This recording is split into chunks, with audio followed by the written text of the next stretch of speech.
皆さんこんにちは。ジャパニーズポッドキャスト with 花へお越しくださりありがとうございます。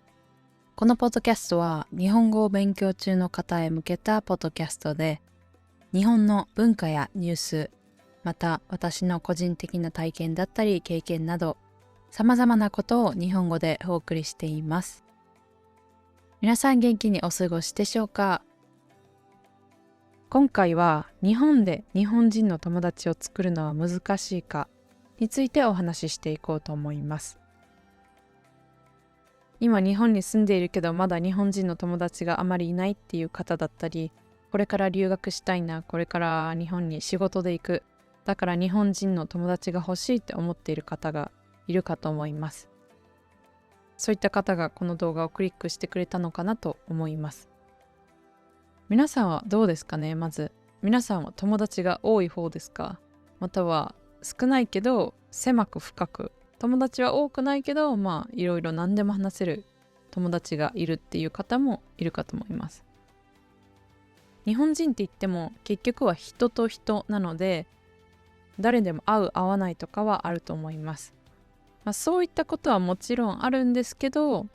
皆さんが日本に来てとか日本人と出会って友達になりたいけどどうやって行ったらいいかわからないみたいな、そういった時にこの動画を聞いてもらって、じゃあここちょっと気をつけておいた方がいいなみたいな感じで参考になればなと思います。で、友達を作るのは難しいか簡単かってことなんですけど、いろんな要因がありますよね。例えばもうめっちゃ田舎に住んでいて、まず人とあまり出会えないから、その対面で友達になるのは難しいっていう場合の、そういった人もいると思いますし、あとはまだまだ日本語を勉強中で、日本語だけを使って日本人と友達になるっていうのは今は難しいかもしれないっていう方もいるかと思います。あとは自分の性格的に内向的だし、ちょっとシャイになってしまう部分があるから、自分から話しかけに行ったりとか、積極的に社交的な場、イベントに参加したり、言語交換のコミュニティに参加したりってしても、あまりうまくいかないっていう場合もあるかと思います。そういったことはもちろんね、あるんですけど、人それぞれ性格の違いとかもあるんですけど、まずこういったことを前提に頭に入れておいて、で、日本人と出会ったらこうしておいてほしいなっていうことを今回はシェアしていこうかなと思います。これも本当に日本人も1億人とかいるわけですから、私一人の一個人の意見として聞いてもらえればなと思います。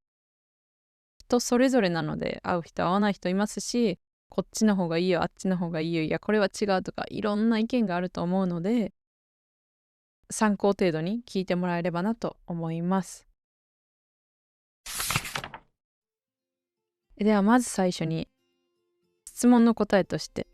日本で日本人の友達を作るのは難しいかどうかなんですが、一言で言うなら難しいと思います。で、ここでそんなん言われたらもう何もできひんやん、やる気なくすやんって、友達欲しいって思ってんのにいきなり難しいとか言わんといてやって思う方もいるかもしれませんが、この難しいっていうのは当たり前っていうことを言いたいです。皆さんが日本に来た時にとか日本人と出会った時に友達になるのが難しいっていうのは当たり前です。なぜかっていうと、まず母国語が違いますよね。そして育った環境とか文化とか当たり前に思っている価値観とか常識みたいな共通認識のものとか、もう全てが違いますよね。もちろんアニメが好きとかそういう趣味が合う場合もあると思うんですけど、まず人としてこれはこうした方がいいよね、これはこうしない方がいいよねみたいな、当たり前みたいな、それが違う場合が多いと思うので、なのでまずそこを理解するっていうのにも難しいというか時間がかかるし、なんでこの人こんなんなみたいな、そう思ってしまう場面が多いと思います。なのでまず人と人としてちゃんと向き合って友達になるっていうのは難しいです。その自分の国出身とか似ている国出身じゃない場合は難しいっていうのは当たり前だと思います。だからもし、日本人がいっぱいいるコミュニティにいてとかそういう場にいて、または日本に住んでいてでもあんまり日本人の友達ができないっていう場合は、当たり前だなって思ってもらえたらいいと思います。もしネガティブに自分を責める感じにしてしまってるんだったら、それは違うと思うので、一旦ね、横に置いておいて、じゃあどうしていったらいいかっていうのを、考えてもらえたらなと思います。ではどうしていったらいいかなんですが、まず一つ目、もうめちゃめちゃ当たり前なこと、そんなん言わんでもいいやんっていうことなんですけど、まず日本語のレベルをできるだけ高くしておく。流暢なレベルまで持っていく。これが本当に大事だと思います。日本語がどれだけ流暢に話せるか、どれだけスラングとかも使いこなせるかによって友達ができるできないは分かれてくると思います。これはもう当たり前ですよね。なのでもし本当に日本人の友達が欲しいって思ってる方、これから日本に行って友達作りたいみたいな方はもうできるだけ日本語の、語彙力とかスピーキング練習とかもいろいろして、いろんな動画見まくって日本語のレベルを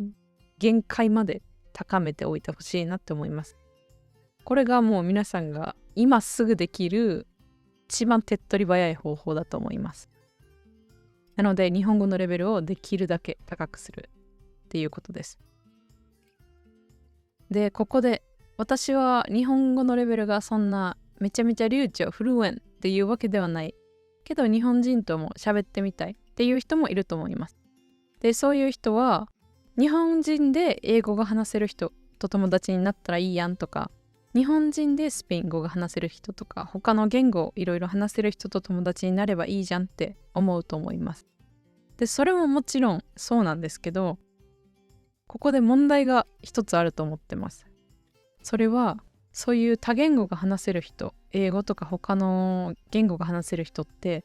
日本ではなく海外に興味が向いている場合が多いです。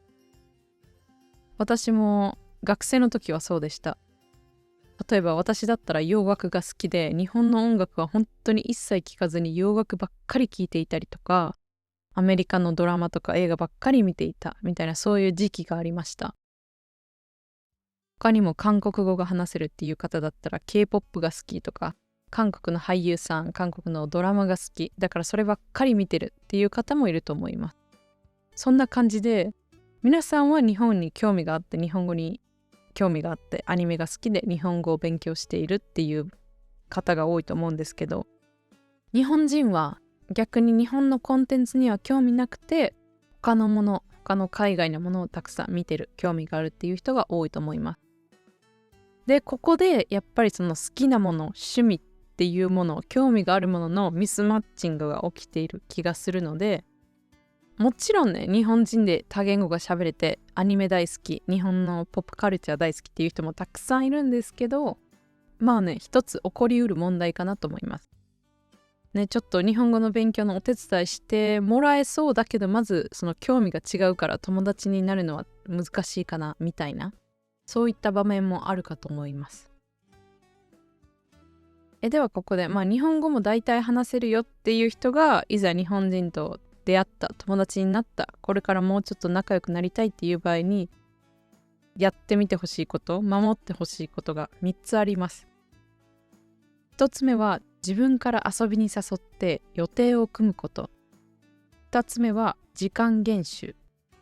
そして最後3つ目が清潔感を保つ。この3つが大事だなって思います。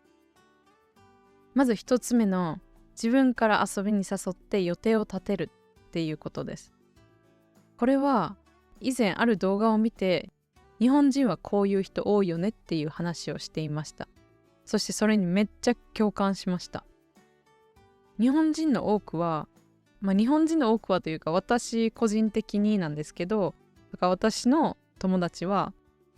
今日空いてる？今から飲みに行こうみたいな急な誘いにすぐ OK して会えるっていう人は少ないです。もちろん家がめっちゃ近所でいつでも遊びに行けるとか、仕事終わりにそのまま同僚と飲みに行くっていう人はたくさんいると思います。それはたくさんいると思うんですけど、それ以外の場合はだいたい前もって予定を決めます。何月何日の何時に会おうね、何時に会って一緒にこのレストランに行こうねみたいな感じで、事前にちゃんと予定を立てるのが当たり前だと思います。私の場合はもう95% ぐらいそうです。そのぐらいは事前に何月何日何時に会おうねって予定を立てて会います。これが昼のランチに行くとか、どこかなんか USJ に遊びに行くとか、ちょっと軽くご飯しよう、2時間3時間ぐらいだけディナーしようみたいな場合でも一緒です。全部予定を立てます。なので日本人の友達が欲しい、仲良くなりたいと思ったら、自分から誘ってみて、いついつ空いてる、ここご飯食べに行かないとか、この映画見に行かないみたいな感じで、今日明日の予定ではなく、1週間後2週間後、なんなら1ヶ月後とかの予定を聞いてプランを立ててみてください。日本人はまず仕事が忙しいっていうのもあるし、そんな急に誘われてもいけないっていう方が多いかと思います。だし、こうやって前もって予定を立てていくので、もう今日明日なんか空いていない、全部埋まっているっていう方も結構多いと思います。もちろん人によると思うんですけど、私の周りはこういう傾向にあります。友達と会う時とかも、会っている時にもう次回の1ヶ月後先とかの予定を立ててみんなで会えるようにするみたいな場合が多いです。例えばその職場の人とか、同じ感じの月金で働いてて土日は休みっていう方だと予定を立てやすいと思うんですけど、休みが一定でない場合、今週は水曜日と木曜日休みだけど来週は土日休みみたいな、そういった感じでシフトで仕事をしている方と友達になりたかったら難しいですよね。なので、前もって予定を立てるっていうのを意識してみてください。これは恋愛関係とか、普通にフラットな友達同士とか、相手との関係性は関係なく予定を立てるっていうのを意識してみてください。では2つ目、次は時間厳守です。なんか友達なのに時間厳守とか言われたらちょっとうってなってしまう人もいるかと思います。別に仕事じゃないんだからさ、5分ぐらい10分ぐらい遅れてもいいじゃんとか、たまに寝坊することもあるよって思う方も多いかと思います。確かにそうです。確かに5分10分ぐらい遅れただけで友達辞めるっていう人はいないと思います。なんですけど、日本人はやっぱり時間を大切にしている人が多いと思います。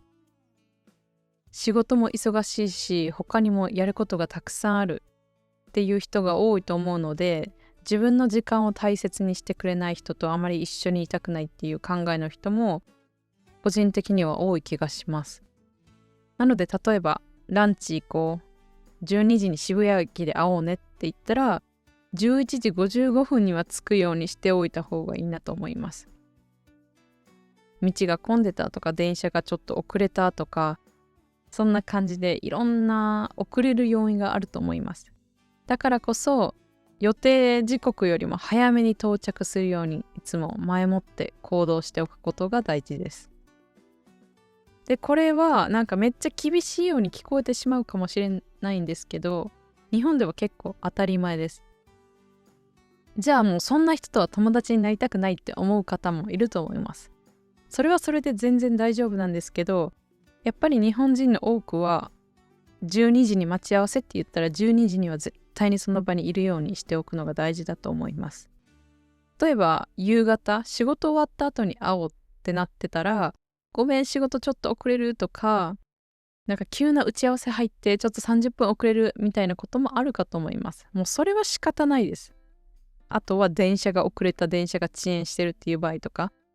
それは仕方がないので、それが例えば3回ぐらい続いてしまったってなっても別にそこまで気にする人はいないと思います。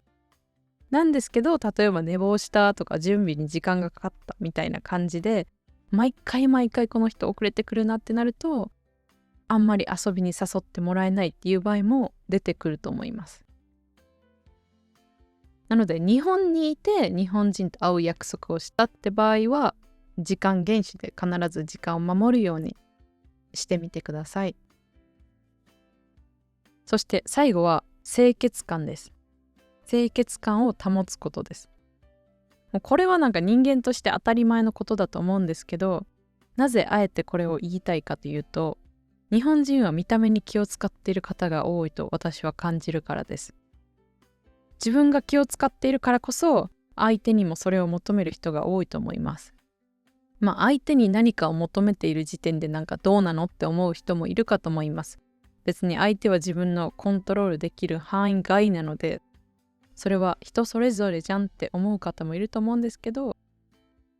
自分が気遣っていたら相手にも最低限のことはしてほしいなって思う方が多いかなと思います。なので、家の近くで近所でご飯を食べるっていう場合、例えばそういった場合でもパジャマっていうかめっちゃ家着みたいな感じで行くんではなくて、最低限見た目は整えて、シャワーはもちろん浴びて清潔にしておくっていうのは大事だと思います。友達だからいいでしょうとか、別にちょっとご飯食べて家帰るだけやんってなっても、最低限のメイクとかを1時間かけろとか、もうめちゃめちゃいい服を着ていけとか、そういうことではなくて、清潔感、クリーンな状態を保っておくっていうのはめっちゃ大事です。特に今から日本は夏になるので、めっちゃ蒸し暑くて汗をたくさんかくと思います。それでも汗をかくのは仕方ないんですけど、だからこそ余計今からは気を使ってほしいなって思うことです。では3つ。予定を立てること、時間厳守、時間を守ること、清潔感を保つこと、この3つをお話ししてみました。皆さんが日本人の友達を作るためにできることをお話ししたんですが、それでもやっぱり人と人なので合う合わないはあります。育った環境が違うからこれはもう仕方がないなっていうこともたくさんあると思うんですけど、それでもやっぱりちょっとこれは理解できないとか、そういった場面も必ず出てくるかなと思います。合う合わないだから日本人は私のことを嫌っているとか、逆に私は日本人あんまり合わないかもってそう思ってしまうこともあるかもしれないんですけど、たまたま意見が合わない人と出会ったっていうだけだと思うので、今日本にいてあまり友達ができないっていう方もそう深く考える必要はないかなと思います。で、やっぱり内向的な方には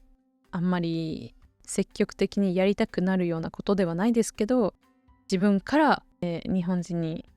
声をかけてみるとか、そういうコミュニティに行ってみる、イベントに参加してみる、アプリを使ってでも自分から話しかけてみるっていうのが大事だと思います。皆さんが他の言語を話せると思うので、その言語、話せるから教えられるよとか、英語教えられるよだから日本語ちょっと手伝ってくれないみたいな感じで、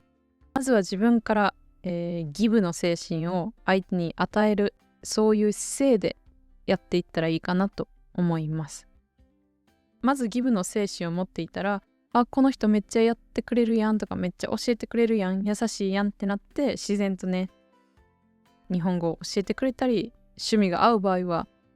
じゃあ今度ここ行ってみるとか、一緒にやってみようよみたいな感じで、